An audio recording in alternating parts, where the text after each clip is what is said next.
Hello students, हम आज लोग कक्षा 7 का इंग्लिश सिलेबस का जो ग्रामर सेक्शन है उसमें यूज ऑफ आर्टिकल्स पढ़ने वाले हैं। यूज ऑफ आर्टिकल का प्रयोग कैसे हम करते हैं। बड़ी समस्या होती है जब हम आर्टिकल लगाना होता है, कहाँ पे हम ए लगाएं, कहाँ पे एन लगाएं, कहाँ पे द लगाएं। तो इसके लिए हम देखते हैं सबसे पहले कि इसके जो प्रकार होते हैं कितने होते हैं। 2 प्रकार होते हैं, एक होता है डेफिनिट आर्टिकल और एक होता है इनडेफिनिट आर्टिकल। डेफिनिट आर्टिकल का मतलब होता है ऐसा आर्टिकल जिसको हम परिभाषित कर सकते हैं, जिसके बारे में हम जानते हैं, फिर उसके बाद में प्रयोग करते हैं। तो ये जो डेफिनिट आर्टिकल होता है ये होता है द एक प्रकार का डेफिनिट आर्टिकल। दूसरा है इंडेफिनिट आर्टिकल। इंडेफिनिट आर्टिकल 2 होते हैं, एक होता है ए और दूसरा होता है एन। ये 2 जो आर्टिकल हैं ये इंडेफिनिट हैं, ये डेफिनिट आर्टिकल हैं। इतना सभी को ध्यान हो गया होगा। इसके बाद में चलते हैं इनका यूज कैसे करेंगे।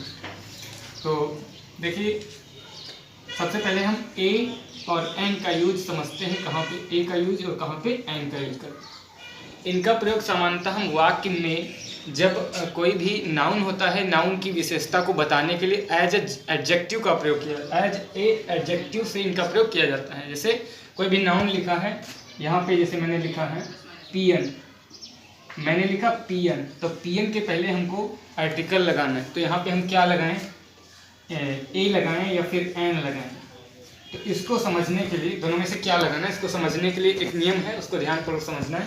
ये जो वर्ड लिखा है यहाँ पे नाउन पियन, ये जो वर्ड है इसके पहले जो पी आ रहा है इसका जो उच्चारण है पी अन, ये जो पियन है इसका उच्चारण, ये जो पी आ रहा है ये उच्चारण अगर अ से लगा करके अह के बीच में, अह के बीच की ध्वनि देता है, आ से लगाकर आ के बीच की ध्वनि अगर देता है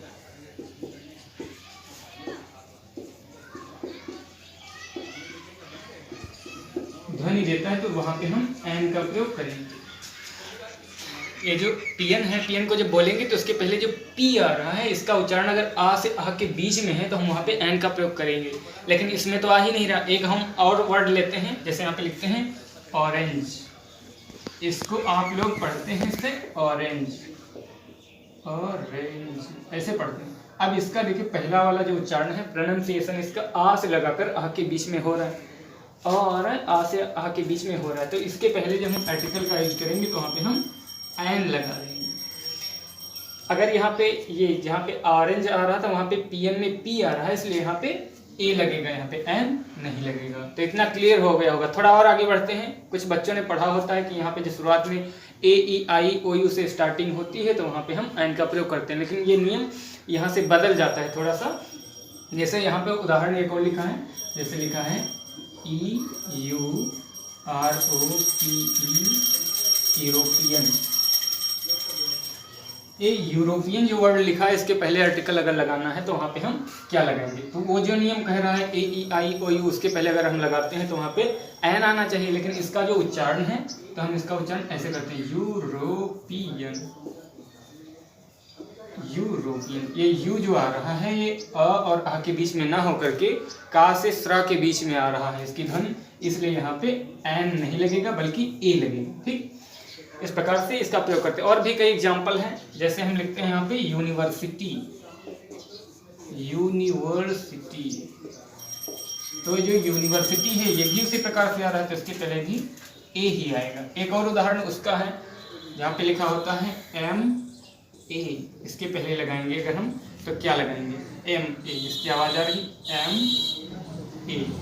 तो ये जो ए बना हुआ है ये हमको आ से लगाकर आ के बीच में ध्वनि देता है, इसलिए इसके पहले जब हम लगाना होगा आर्टिकल तो हम लगाएंगे एन। अगर ऐसे वाक्य हम लिखें ही इज एम ए, वह एम ए है, तो इसके पहले हम लगाएंगे an, he is an M. तो ये एन का क्लियर हो गया होगा। अब हम देखते हैं ए का प्रयोग कहाँ पे करेंगे। जहाँ पे ये ना मिले वहाँ पे हम एन ए का प्रयोग कर लेंगे। ये एन वाला जहाँ पे नियम ना मिले वहाँ पे हम ए का प्रयोग कर लेंगे। जैसे लिखते हैं this is a mat, this is a mat. जो मैट है ये मा आ रहा आवाज, इसके लिए यहाँ पे ए का प्रयोग करें। अब इसके बाद हम देखेंगे कहाँ पे हमको दा का प्रयोग करना है।